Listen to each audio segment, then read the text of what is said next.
เลือดไหลหรือเลือดตุกแม่นเลือดไหลออกจากเส้นเลือดสามารถไหลออกทางในและทางนอกของร่างกาย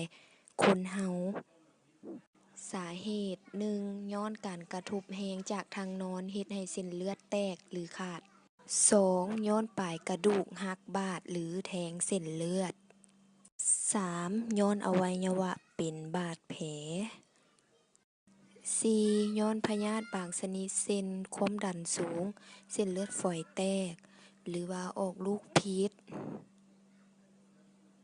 อาการแมนวินหัวเมื่อยสั่นเนื้อหนังซุ่มเย็นกำมะจรไว้และคอยการหายใจแห้งและยาวหิวน้ำการปิ้นปัว 1. กรณีเลือดไหลทางนอกถ้าบาดแผลอยู่แขนขาให้ยกแขนหรือขานั้นให้สูงแล้วเน้นเลือดด้วยนิ้วโป้ไว้หรือเอาผ้าที่อาเสื้อหรือสะอาดเน้นใส่บาดแผลนั้นถ้ายังบ่หยุดให้มัดสายยางหรือเชือกให้แน่น15-30 นาที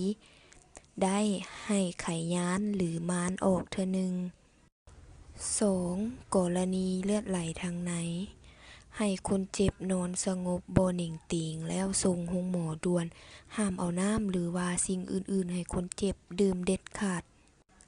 3. กรณีเลือดลีนออกให้เอาก้อนสำลีหรือผ้าแสอะเสื้อหรือผ้าสะอาดเน้นใส่บอนที่เลือดออกนั้นแล้วส่งโรงหมอ 4. กรณีเลือดไหลหลังลูกแก้วหรือถอนแก้วให้เอาก้อนสำลียัดใส่บอนขุมถอนแก้วนั้นและกัดไว้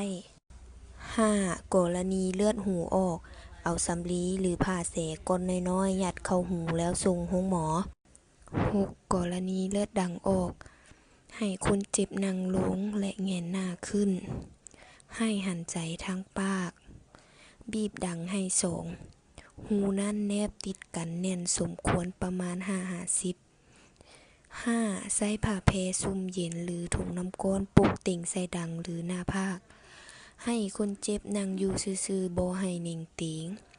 ถ้าเลือดยังบ่เซาให้เอาสำลียัดเข้า2หูดังให้หันใจไปทางปากแล้วนำส่งโรงหมอ